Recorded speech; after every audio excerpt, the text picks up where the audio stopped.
Voilà, donc salut, bonsoir à tous les Ivoiriens. Bonsoir à toutes les Ivoiriennes. Bonsoir également à tous les panafricains et bonsoir à tous ceux qui aiment la Côte d'Ivoire. Et j'aimerais plus particulièrement saluer tous les camarades et sympathisants du MPA. Alors, je suis le camarade Johnny Pathé Conteneur du MPA. Alors, chaque camarade africain de Côte d'Ivoire, on a été coupé à 2 reprises sur Facebook. Alors, je vais essayer sur YouTube pour voir ce que ça va donner. Alors, nous allons ici déblatérer bien entendu sur la question du coût de la nouvelle carte d'identité nationale ivoirienne qui s'élève, dit-on, à 5 000 francs CFA. Alors, les Ivoiriens trouvent que c'est coûteux, c'est cher, ils n'ont pas l'argent. Ouattara est un dictateur, il veut tous les imposer. Alors, je vais dire une chose simple, d'abord avant de développer ce sujet-là. Vous avez dit que le président Ouattara distribuait gratuitement les cartes d'identité aux étrangers. Voilà, que les Burkinabés venaient pour les distribuer les cartes d'identité gratuitement. Mais aujourd'hui, là, Dieu merci, parce que quand ils vont rentrer là, vous allez payer 5 000, ils vont payer 5 000 aussi. Voilà, donc vous allez tous payer 5 000 pour avoir carte d'identité là. Désormais, ça ne sera plus gratuit. Ça, c'est le premier point. Donc, on referme la parenthèse et maintenant, on va aller dans le débat de fond. Alors, chers camarades, aujourd'hui, vous vous plaignez. Vous estimez qu'en Côte d'Ivoire, on n'est pas parlé arabe. On n'est pas parlé arabe parce qu'on n'a pas encore fini de parler malinqué. On n'a pas encore fini de parler bété. On n'a pas encore fini de parler baoulé. Et puis, on va prendre une autre langue qui est l'arabe. Donc, aujourd'hui, vous êtes offusqués. Vous avez consacré, en tout cas, hier, c'était un jour de deuil national. Tout le monde était fâché parce que le président Ouattara avait instauré la langue arabe comme langue officielle dans nos écoles en Côte d'Ivoire. Alors, j'aimerais vous dire que l'ignorance, c'est un grand défaut. Quand on est ignorant, c'est un grand défaut. C'est une maladie d'ailleurs qu'il faut soigner. Et je suis ce médecin-là qui se propose de vous aider. Donc, je vais vous soigner ici, chers camarades. Vous demandez à ce qu'on apprenne le baoulé. Je vais vous poser une question simple et puis vous répondez à cette question-là.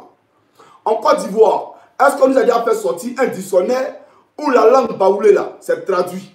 Voilà, un dictionnaire français baoulé. Baoulé français, est-ce que ça existe? Moi, je vais le voir. Peut-être que le dictionnaire existe, moi, je ne sais pas. C'est un joueur bas là. Lui qui aujourd'hui est en train de prôner ce concept ivoiritaire là. J'aimerais lui demander son dictionnaire, il est où? On veut le voir. Ça n'existe nulle part. On va aller dans le village maternel de Seplou le boulanger, le malien. Seplou le boulanger, dans ton village maternel à Gagnoua là. Est-ce qu'il existe un dictionnaire BT français? Voilà, est-ce qu'en Gagnoua là, on écrit en BT? On va aller mettre son papa Yacouba Silla. Au Mali là, est-ce qu'on parle en langue malienne? Les Maliens là, dans leur langue là, ils parlent, ils écrivent en choses en malien. Est-ce qu'ils écrivent? Ils parlent le malien, mais est-ce qu'ils écrivent en malien? Non, ça n'existe pas. Donc jusqu'à preuve le contraire, nous avons beaucoup de chemin à faire. Nous avons beaucoup de chemin à faire. La différence entre nous, pays sous-développés, et ces pays dits développés, eux là, leur langue qu'ils parlent là, ils écrivent cette langue là. Le finlandais est parlé couramment, mais il est aussi appliqué. Les gens étudient en finlandais. Les gens écrivent en finlandais. Ils lisent les journaux en finlandais. Idem en France, idem aux États-Unis, idem en Angleterre. Mais chez vous, est-ce que c'est le cas? Non. Aujourd'hui, nous avons 63 ethnies en Côte d'Ivoire. Nous avons 63 ethnies en Côte d'Ivoire. Et au lieu de démocratiser même votre manière de penser, votre manière de faire la politique, mais ce que vous trouvez à faire, c'est de suivre un homme parce que lui là, il parle la même langue maternelle que moi. Donc lui, c'est mon leader politique. Moi, je le suis. Je suis lui là parce qu'il avait fait ci et moi. Donc lui, c'est mon leader. Je le suis. Mais si vous n'avez pas encore fini de dépassionner le débat, si vous n'avez pas encore fini de, je dirais, de vous inculquer des valeurs sociales, mais chaque camarade africain, mais on aurait un grand problème pour avancer. On aura vraiment un grand problème pour avancer. Donc, la différence entre nous, États africains, et puis ces pays occidentaux là, et ils ne suivent pas Nicolas Sarkozy parce qu'il parle français ou parce qu'il est breton. Ils ne le suivent pas pour cela. Voilà. Ils suivent Nicolas Sarkozy pour ses idées. Qu'est-ce qu'il propose à la France? Qu'est-ce qu'il propose aux Français? Qu'est-ce qu'il va apporter à l'école? Qu'est-ce qu'il va apporter à nos infrastructures, etc., etc. Voilà pourquoi on le suit. Mais chez vous, là, ce n'est pas le cas. Alors, vous avez du chemin à parcourir. Vous avez beaucoup de chemin à parcourir. Voilà. Vous qui catégorisez les gens. Vous qui estimez que certains doivent quitter vos pays parce qu'ils sont étrangers. Vous ne savez même pas ce que c'est que la CEDEAO. Pourquoi vous faites partie de la CEDEAO? Vous ne connaissez même pas les valeurs qui régissent la CEDEAO. Et vous êtes là, vous insultez vos frères alors qu'ils ont le même passeport que vous. Leur passeport là, c'est CEDEAO qui est dessus. Pour vous, c'est CEDEAO, mais vous estimez qu'ils sont à l'étranger. Mais venez ici, vous allez voir ce qu'on appelle communauté. Quand on parle d'Union européenne, là, venez voir comment ça fonctionne. Voilà la réalité. Donc, chers frères, je vous ai dit, il faut pousser votre réflexion un peu plus haut, un peu plus loin. Voilà. Si vous vous dites intellectuel, mais souvent vous avez des raisonnements de bas quartier. Franchement, il me pose des questions. Alors, vous dites qu'aujourd'hui, l'arabe ne peut pas être parlé en Côte d'Ivoire. Je vais vous poser une question tellement simple, hein, de façon succincte. L'anglais, l'espagnol, l'allemand, parce que moi, j'ai appris allemand et où le James Adivo. On m'a dit de dire ich bin Chris là-bas. On m'a dit de dire ich bin là-bas. Donc, ich bin qui est dit là-bas. Là. L'allemand, l'anglais. L'espagnol, quand on nous a appris, depuis notre classe de 4e jusqu'en terminale, là, est-ce que c'est une langue de chez nous, les frères? Mais vous-même, Africains, vous, Ivoiriens, là, vous étiez chez vous en Côte d'Ivoire. Les Blancs sont venus avec leur langue qu'ils parlent et qu'ils écrivent. Et puis, ils vous imposent ça. Apprenez ces langues-là. On vous même pas imposé, on vous a proposé, voilà des langues, vous avez pris, oui, on va accepter ça. Au lieu de réfléchir à comment faire pour écrire en Djoula, pour écrire en Bété, pour écrire en Baoulé, vous avez préféré les langues des autres. Et vous avez introduit ces langues-là dans nos écoles. Nos enfants ont parlé cela. Moi-même, j'ai parlé cela. J'ai fait des interrogations dans ces langues. J'ai fait des devoirs surveillés dans ces langues. Où notre professeur lui-même, il s'appelait Erkan, il nous obligeait, pendant les cours, à comprendre allemand. Il ne parle pas français. Lui, c'est allemand, lui nous parle. Parce qu'ils ont bénéficié des privilèges d'Oufoué. Au temps d'Oufoué, quand tu avais le baccalauréat, on t'envoyait dans l'établissement de ton choix à l'Occident pour étudier. Donc lui, il allait en allemand, il a appris beaucoup d'allemand là-bas. Il est venu nous bourrer les tympans et où les James. Mais on a pris ça comme ça. Pourquoi? Parce qu'on a accepté de ne pas parler baoulé dans nos écoles. Parce qu'on a accepté de ne pas écrire en baoulé dans nos écoles. On a accepté les langues des autres. Alors pourquoi aujourd'hui, pour l'arabe, là, vous fait mal? Ça vous fait mal pourquoi? Au contraire, aujourd'hui, on apporte une plus-value à votre manière de concevoir, à votre manière de réfléchir, à votre manière de percevoir, à votre manière même de pousser, je dirais, la vie active. Soyons sérieux. Je vais vous dire une chose simple. Une chose tellement simple. Aujourd'hui, là, vous devez savoir que le fait de parler plusieurs langues, c'est une richesse pour soi-même. Voilà, c'est une richesse pour soi-même. Moi, Johnny Pacheco, l'exil m'a apporté beaucoup de choses. Aujourd'hui, je parle anglais. Je comprends anglais et j'en suis fier. Voilà, aujourd'hui, je peux regarder un film en anglais. Je n'ai pas besoin de quelqu'un à côté de moi. Je comprends anglais. Et je suis fier de cela. Vous comprenez? Voilà. Donc, ça m'a apporté un plus dans ma vie. Donc, c'est une richesse pour moi. C'est une bénédiction pour moi de parler une autre langue. Si je peux parler arabe, demain, je serai fier. Ça veut dire que si je vais en Arabie Saoudite, si je vais au Qatar, je n'aurai pas besoin d'interprète. Je pourrai parler eux directement. Il n'y aura pas de personnes ressources pour venir dire à Johnny Pacheco, il a dit ça, il a dit ça. Bon, ce qu'il a dit là, c'est faux. Peut-être qu'il envoie, pourquoi on coupe ma tête? Qu'est-ce que j'en sais? Donc, chers frères, apprendre une autre langue, c'est salutaire. Apprendre une autre langue, c'est intellectuel. Apprendre une autre langue, c'est une richesse. Il faut le comprendre. Il faut le comprendre. Et puis, en quoi est-ce que c'est un drame? Si vous n'avez pas, je dirais, mais si, comment on appelle ça, l'apprentissage de l'anglais, sur l'apprentissage du français, sur l'apprentissage de l'espagnol, etc., n'a pas été un drame hier. Pourquoi dramatisons aujourd'hui le fait qu'on instaure, bien entendu, l'arabe dans, comment on appelle ça, dans nos établissements? Ça n'a pas de sens pour nous. Alors, chaque camarade africain peut le Côte d'Ivoire. Nous allons ici maintenant vous présenter des choses. Vous savez, les pays arabes là, ils ont créé ce qu'on appelait hier une ligue arabe. Voilà. Ils avaient une communauté qu'on appelait la communauté sahélo-saharienne. La Côte d'Ivoire est un pays subsahérien. C'est-à-dire qu'on est au-dessus du Sahara. Voilà, on est en dessous du Sahara. La Côte d'Ivoire est un pays subsahérien. Il y a les pays sahélo-sahariens, les pays du Sahel et du Sahara. La Côte d'Ivoire fait-il partie du Sahara, des pays du Sahara? Répondez à cette question-là. Est-ce que la Côte d'Ivoire fait partie des pays du Sahara? Non. Nous sommes un pays subsaharien. Vous comprenez? Donc, s'il y a une communauté à laquelle on devait appartenir, s'il y a une ligue à laquelle on devait appartenir, mais c'est une ligue subsaharienne. C'est une communauté subsaharienne, mais pas une communauté sahélo-saharienne. Saharienne. Alors, chers camarades africains de Côte d'Ivoire, je vais vous présenter ici cet article sur Wikipédia. Les pays qui composent cette communauté sahélo-saharienne. Vous allez voir les pays membres de cette communauté-là. Et puis, je vais vous donner un peu l'histoire, pourquoi c'était créé. Voilà. Alors ici, un instant s'il vous plaît, vous allez voir. On va retourner très rapidement la caméra. Voilà. Ici. Oh Seigneur. Voilà. Voilà Wikipédia. Communauté des États sahélo-sahariens. Voilà. Donc, cette communauté-là, la communauté des États sahélo-sahariens est une organisation internationale regroupant 29 pays africains. Voilà, parce que vous avez décidé qu'elle soit internationale. Sinon, à la base, voilà les pays qui avaient créé. La Libye, le Mali, le Niger, le Soudan et le Tchad. C'est eux qui ont créé ça à la base. Voilà. Et donc, voilà les pays membres fondateurs. Voilà, les pays fondateurs. Donc, le Burkina Faso, la Libye, le Mali, le Niger, le Soudan, le Tchad. Membres subséquents, ceux qui sont venus après. Voilà ici, la Côte d'Ivoire, en 2004. La Côte d'Ivoire a intégré cette communauté en 2004, chers frères. Voilà.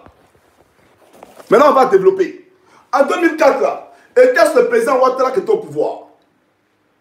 Mais c'est le président Gbagbo qui était au pouvoir. Quand il a fait son coup d'état contre Gueye, là, il était au pouvoir. En 2004, c'est-à-dire à un an des élections présidentielles en 2005, il nous a fait intégrer la communauté sahélo-saharienne. Nous qui sommes un pays subsaharien. Alors, est-ce qu'on ne peut pas poser la question à Gbagbo? Est-ce qu'on ne pose pas la question à Gbagbo? Parce que quand un s'est regroupé là, et il parlait arabe là-bas. Mais pourquoi il a fait? Parce que ça aussi, il faut en parler. Il faut en parler. À l'époque, Houphouët-Boigny a été le seul président africain à prendre position clairement face au conflit israélo-palestinien. Houphouët a dit non, qu'il n'était pas d'accord qu'on bombarde la Palestine. Il a fait parce que la Côte d'Ivoire avait des intérêts engagés. Mais pas les intérêts, je dirais, de façon concrète en Palestine. Non, mais les intérêts de paix dans le monde. L'intérêt que la Côte d'Ivoire, mais je dirais, poursuivait, c'était l'intérêt de paix. Houphouët était un homme de paix. Mais contrairement à Houphouët, Gbagbo Laurent, quand il nous fait intégrer cette communauté sahélo-saharienne, c'est tout simplement dû au fait qu'il a eu écho de ce que Kadhafi a financé la rébellion. Donc pour plaire à Kadhafi, pour bénéficier des grâces de Kadhafi, pour que Kadhafi lâche la rébellion, il fait intégrer la Côte d'Ivoire à cette communauté arabe. Alors hier, là, vous étiez où hier? Vous, qui vous plaignez aujourd'hui là. Quand on parle, le président Ouattara avait introduit l'arabe dans nos écoles. Vous étiez où hier? Quand Gbagbo Laurent lui-même introduisait tout le pays dans la Ligue arabe. Vous étiez où hier? En 2004. C'est même pas nos écoles. C'est nous-mêmes il a pris et puis dit on fait partie des pays sahélo-sahariens. Mais on est un pays subsaharien. Vous étiez où hier pour parler? Alors ne faites pas du deux poids deux mesures. Quand on veut dire la vérité, il faut être juste. Quand on veut dire la vérité, il faut le dire de façon, en tout cas, il faut le dire de façon transparente. Voilà la réalité. Aujourd'hui, vous trouvez que le président Ouattara, il est en train de mal faire. Alors que hier, vous étiez dans cette communauté-là. Soyons sérieux, les frères. Alors, ce qu'on va faire ici, je vais vous présenter d'abord une vidéo. Vous allez voir pourquoi Gbagbo a intégré cette communauté-là. Vous allez voir vous-même. Voilà.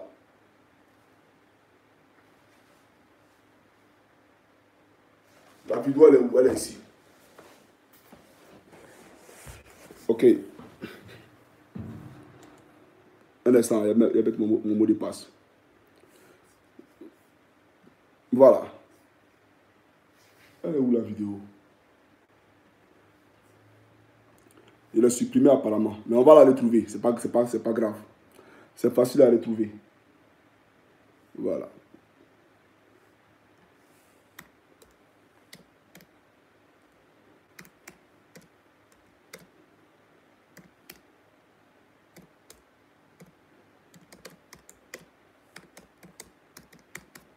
Voilà. On va écouter ce monsieur-là, rapidement. Suivez cette vidéo-là. En Côte d'Ivoire, il y a eu 3 personnes qui ont écrit sur la crise ivoirienne. Il y a eu d'abord Thierry Skoufi, il y a eu Vénance Ponant, il y a eu Blé Goudé et enfin Guillaume Soro. Mais tous ces 4 ont menti. D'abord, les 3 premiers n'ont pas fait la guerre avec nous. Guillaume Soro, qui a fait la guerre avec nous, a menti totalement sur tout ce qu'il a dit dans son roman. Quand on dit quelque chose qui n'est pas vrai, on désinforme le peuple. Et ça même, ça peut créer un problème. Vous voyez? Donc aujourd'hui, ce que je recherche, c'est que les gens savent réellement qu'est-ce qui s'est passé. En Côte d'Ivoire, beaucoup d'hommes pensent que c'est Alassane qui a créé la rébellion. Vous voyez? Mais moi, je vous dis, vous êtes devant Dieu, et voilà le paradis, voilà l'enfer. Moi, je suis un croyant. Dieu vous pose la question qui a créé la rébellion de Côte d'Ivoire. Ils disent Alassane Tira en enfer. Alassane n'a pas donné un rond, je dis bien centime, pour qu'on commence cette guerre. C'est IB qui a monté cette guerre avec l'aide de Blaise Compaoré. Et c'est Kadhafi qui nous a financé. La France n'était pas au courant et le coup d'État de 99, on l'a fait aussi sans la voix de la France. C'est vrai, on dira que... Voilà. Donc ici, il vous dit clairement que c'est Kadhafi qui a financé le coup d'État. On va poursuivre. Il faut que l'Allemagne soit informée, la France, les États-Unis et les choses en Angleterre. Ça, c'est vrai. Mais nous, le coup d'État de 99, là, on l'a fait. Tous ces gens-là n'étaient pas informés. On en avait marre d'un système pourri. Il fallait qu'on prenne un matin nos responsabilités. C'est ce qu'on a fait avec IB, avec Zagazaga, Ouma et j'en passe. On a pris les armes et puis on a renversé cette république. Voilà. Donc, ici, là, il nous dit clairement que le président libyen, là, Kadhafi, c'est lui qui a financé les IB là, pour faire la rébellion. Voilà. Pour Blaise Compaoré, on peut le comprendre parce qu'il avait un compte à régler Gbagbo. Gbagbo a pris 20 millions de francs CFA par mois. De 1987 jusqu'à 2000, c'est beaucoup d'argent. Hein. Ah, c'était ta bibliothèque. C'est cet argent-là que tu prenais pour aller détruire l'école ivoirienne en instrumentalisant la FESI. Voilà. Parce qu'à ton temps, la FESI, là, elle faisait la politique. Aujourd'hui, je me réjouis. Ceux qui parlent de l'école a été détruite, là. Je vais vous poser une question. Hein. Au temps de Gbagbo, sur le campus, il y avait des machettes. Les étudiants se tuaient à coups de en tout cas, avec des machettes sur le campus universitaire. Aujourd'hui, sur Ouattara, les machettes ont disparu sur le campus. À l'époque, Soukou Tlemetreme a fait arrêter 5 de ses camarades qu'il a mis en prison. Parce qu'ils avaient pris des machettes sur le campus. Ils ont été libérés après la crise post-électorale, quand ils ont cassé les prisons. Donc c'est pour vous dire que vous avez instauré la violence, non seulement comportementale sur le campus universitaire, mais vous avez introduit la politique sur le campus universitaire. C'est ça la réalité. Si la Guillaume Soro aujourd'hui rêve de devenir président, si après son mandat à la tête de la FESI, il a allé à comment on appelle ça, postuler pour être député à Poboué, c'est bien en partie parce que Gbagbo Laurent lui a donné une légitimité, lui a donné son salon d'honneur pour qu'il pense que lui, Guillaume Soro, il est arrivé à la tête des grands, il faut qu'il fasse la politique. Donc il a détruit l'école ivoirienne. Ça, c'est une parenthèse que je referme. Donc c'est pour dire aux gens que quand lui partait contracté avec Kadhafi, quand il prenait la Côte d'Ivoire pour qu'elle soit partie intégrante, bien entendu, de cette ligue arabe, de cette communauté sahélo-saharienne, mais c'est bien en partie parce que derrière, il visait un enjeu, il voulait que Kadhafi coupe l'herbe sur les pieds de ces rebelles-là, qui ne les soutiennent plus. C'est tout. Donc tu nous as vendu hier. Où sont les gars là? Où vous étiez hier pour dire au scandale? Gbagbo nous envoie chez les Arabes, on n'est pas Arabes. Aujourd'hui, Gbagbo dit qu'on est Arabe. Pourquoi vous n'avez pas parlé hier? Donc c'est pas c'est quoi ça vous fait mal. Soyons sérieux. Soyons vraiment sérieux. Et puis l'arabe, c'est une langue internationale. L'arabe que vous voyez là, on parle en arabe, on écrit en arabe. Au moins si tu parles arabe, que tu vas en Libye, si on veut te tuer, au moins si tu parles arabe, on dit, ah, ça c'est nos frères. C'est nos frères, ils parlent notre langue, on va les laisser.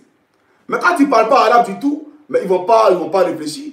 Donc, saluez le président Alassane Ouattara. Parce qu'aujourd'hui, il est en train de vous apporter un plus. Voilà, il est en train de vous apporter un plus. Demain, il ne sera pas là.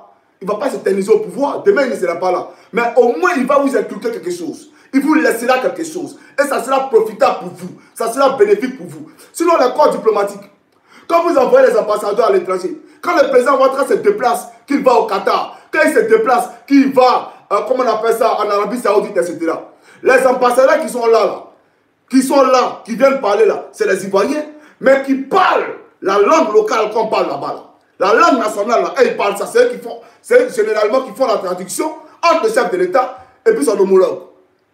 Quand il vient au Danemark, l'ambassadrice qui est ici, là, voilà, c'est elle qui a venu parler en danois. Il ne va pas prendre un interprète ailleurs. C'est elle qui va faire la traduction. C'est ça la réalité. C'est pas qu'on va Gbagbo Laurent aux accords de Pretoria, même anglais, petit anglais, pas parler. C'est Ouattara qui a fait la traduction pour lui. J'ai demandé à Ouattara de nous faire la traduction entre Thabo Mbeki et moi. Donc lui, bon, vous savez, voilà, c'est un vous-vous-là politique. Mais je vous ai dit qu'après plusieurs langues, c'est salutaire. Voilà. Donc, je vous encourage à aller étudier l'arabe. Parce que hier, l'allemand vous a posé un problème. Hier, le français vous a posé un problème. Je m'exprime en français ici. Je vous parle en français ici. Mais pourquoi vous n'êtes pas choqué? C'est français, on parle à gagnois. C'est français, on parle à gagnois. Pourquoi vous n'êtes pas choqué?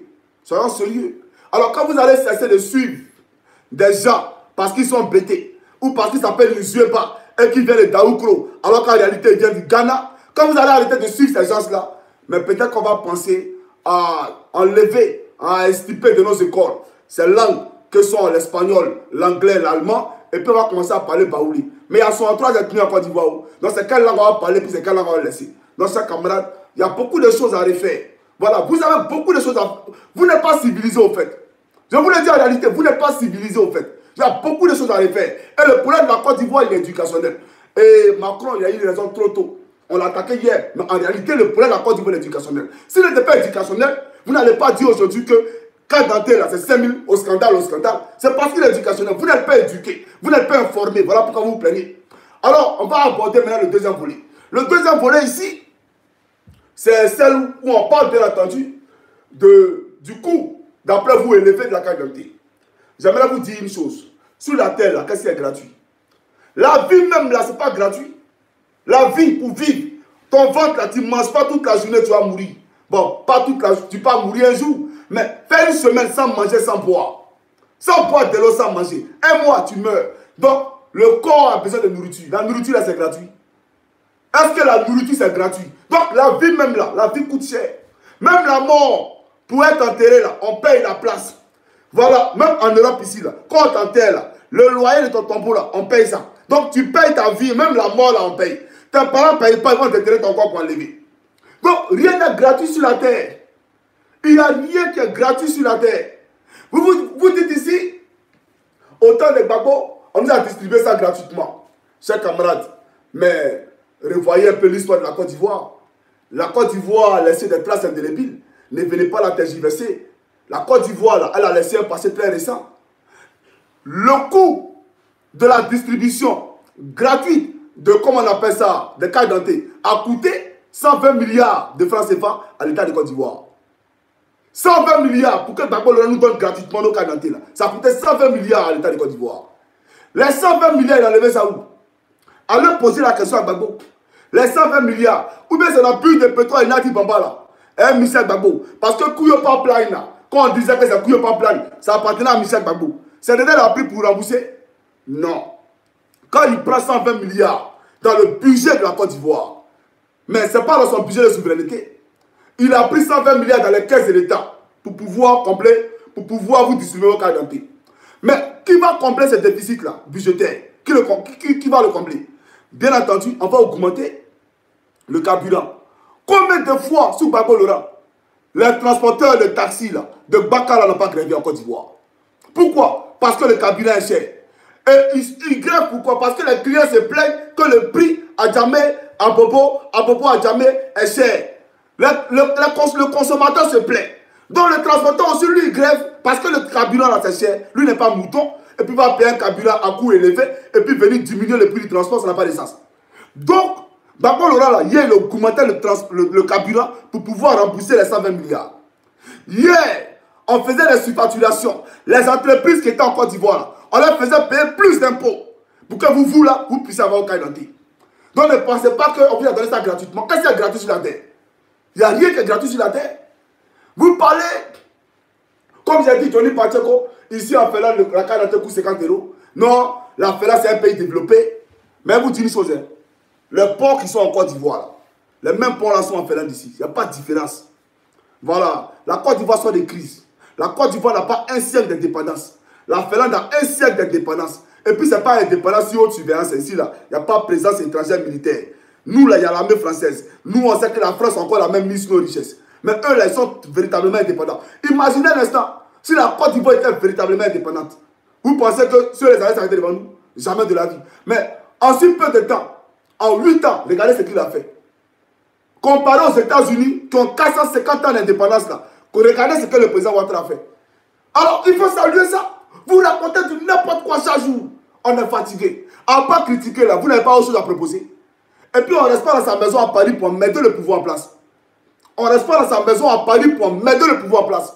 Parce que si la Côte d'Ivoire était tellement douce, là, quand Gbagbo est au pouvoir, là, vous allez laisser, comment on appelle ça, votre Paris, là, pour aller vivre en Côte d'Ivoire.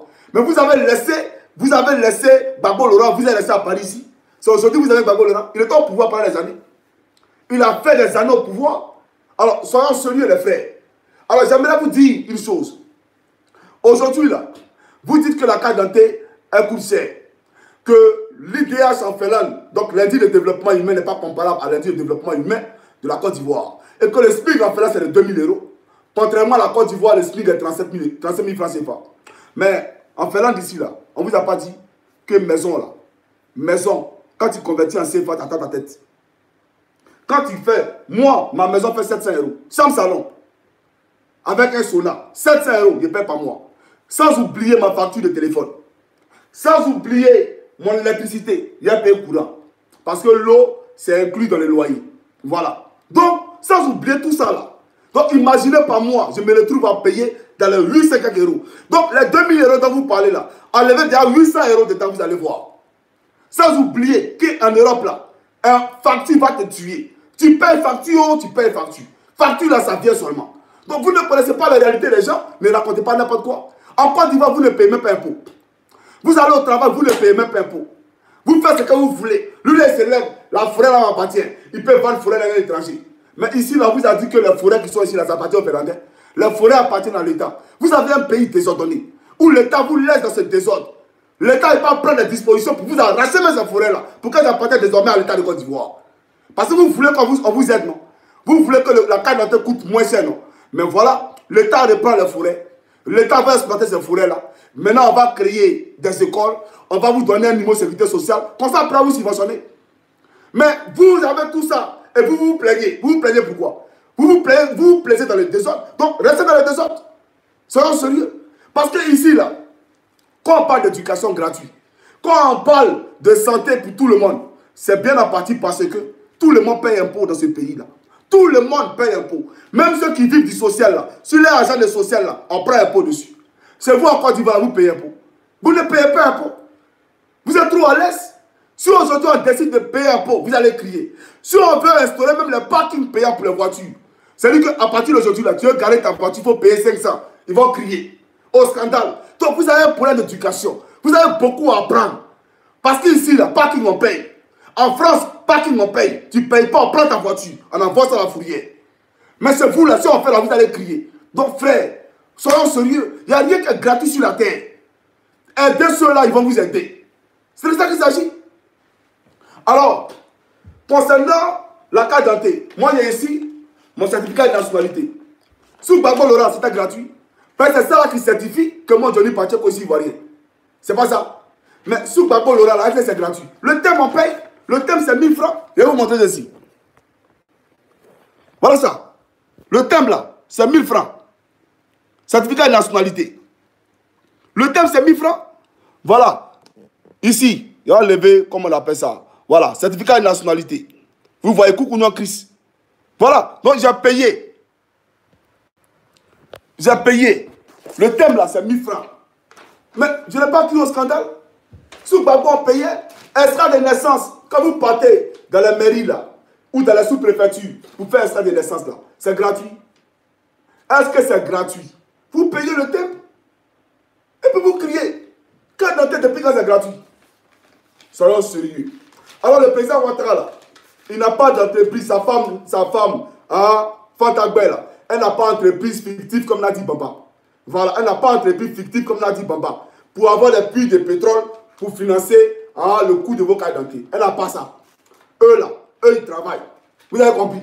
Donc allez payer carte d'identité là. C'est ce qu'on vous demande. Et puis, vous voulez crier au scandale? Vous avez crié au scandale? Quelqu'un, attendez, on va se parler la vérité ici. Un instant s'il vous plaît. Soyons sérieux.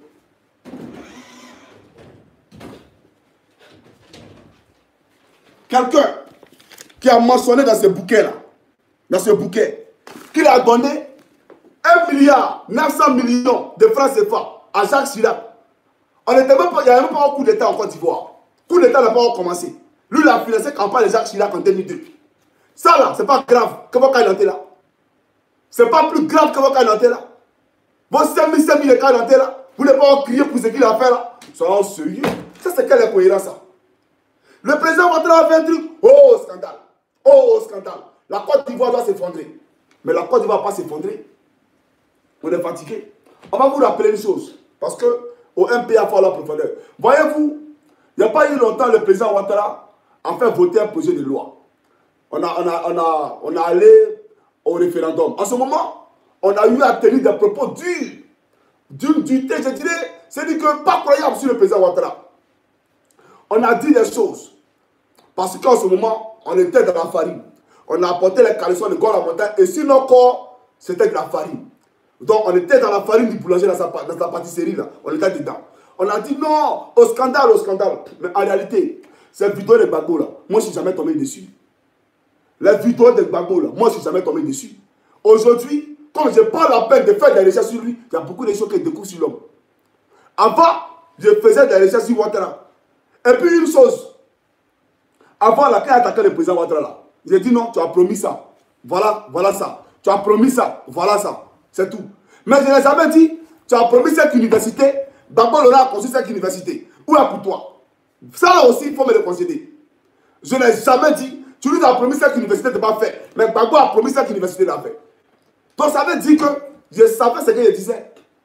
C'est ça la réalité. Alors, chaque camarade africain peut de Côte d'Ivoire. Je vais vous présenter ici une vidéo.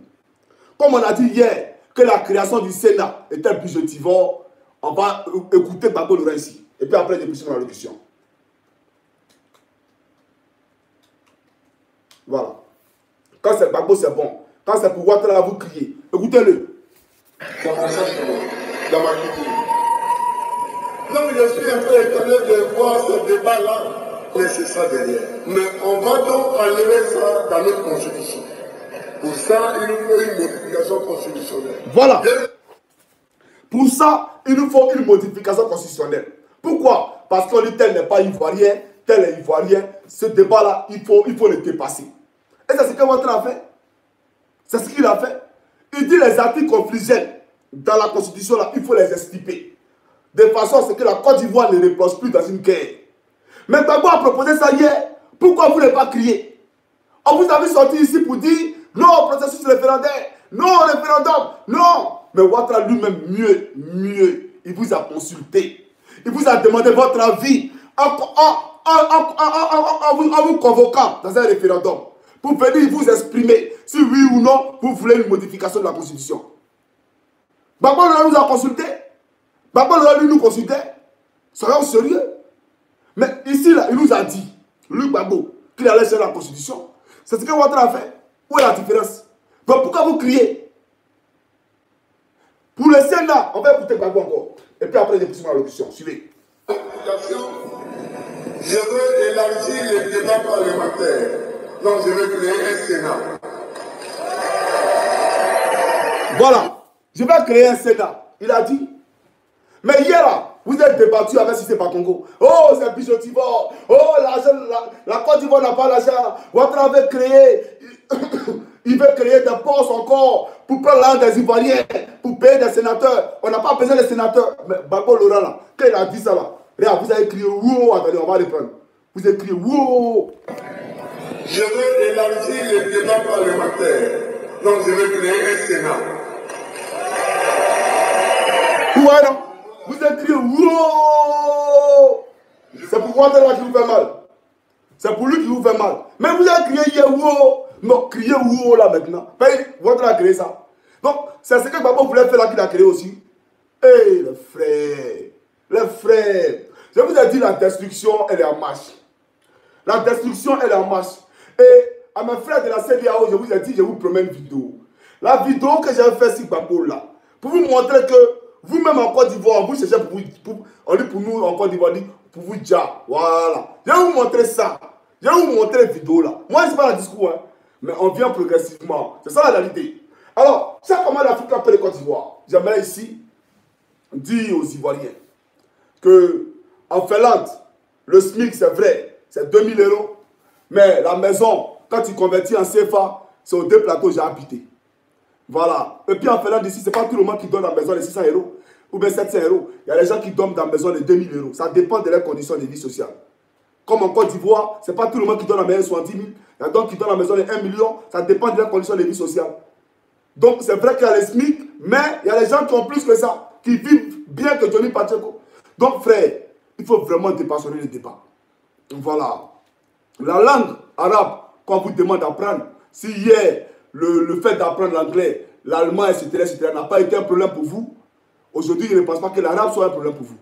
Si hier, le fait que le président Laurent Gbagbo, qui sait consciemment que la Côte d'Ivoire est un pays subsahérien, et il a décidé de nous envoyer dans les pays sahéro-sahariens, si ça n'a pas été un problème pour vous, aujourd'hui, là, il ne faudrait pas avoir un problème. Soyons sérieux, les frères. C'est de ça qu'il s'agit.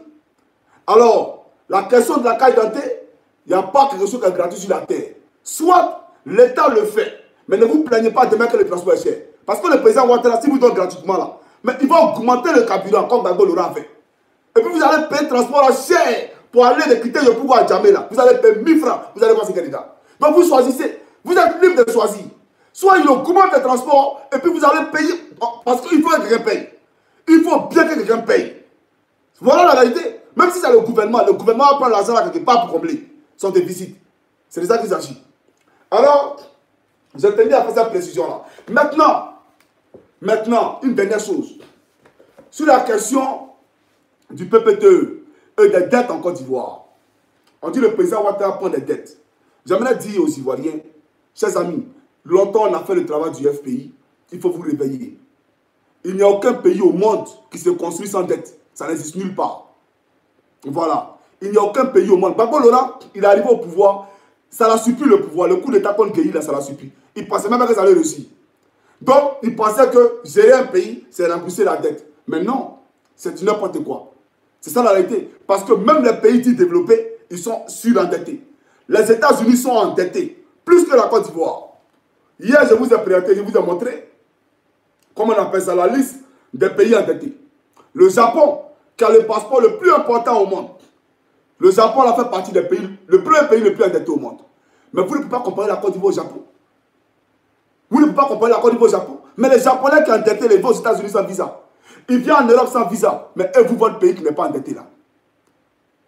Alors, j'aimerais vous dire que pour qu'un pays vous prête de l'argent, ou bien pour qu'une banque vous prête de l'argent, il faudra au préalable que la banque soit rassurée que vous pouvez payer.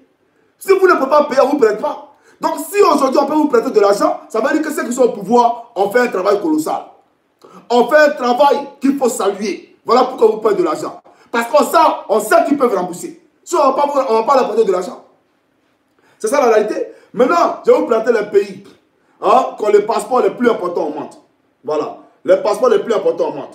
Vous allez voir. Un instant, s'il vous plaît. Les 10 passeports, vous allez voir quelque chose.